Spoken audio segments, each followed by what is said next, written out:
In the last episode, Rome overthrew its kings and created the Roman Republic, a system designed to prevent any one man from holding absolute power. But what Rome built on paper and what it lived in practice were two very different things.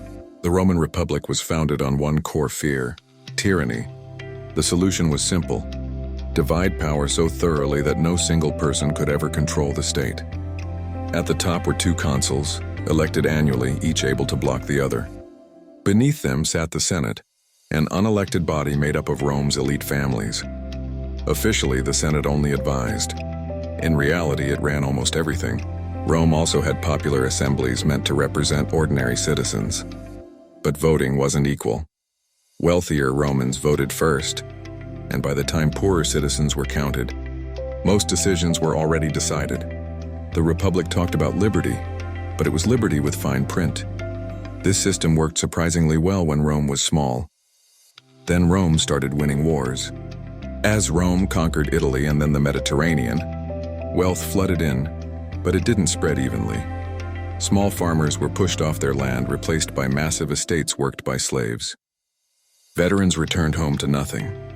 The gap between rich and poor widened, and the Republic had no mechanism to fix it. Politics turned vicious.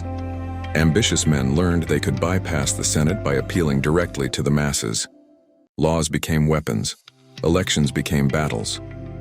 Violence entered the street, and eventually the Senate itself. To deal with emergencies, the Republic allowed a temporary position called dictator, granting one man absolute power for 6 months.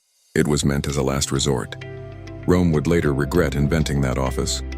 Generals began commanding armies loyal not to the Republic, but to themselves.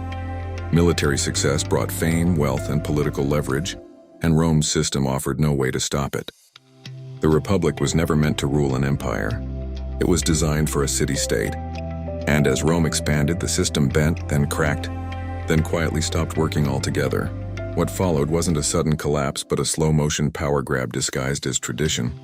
And in the next episode, we were following the man who proved the Republic couldn't survive its own success, Julius Caesar, and how crossing one river changed Roman history forever.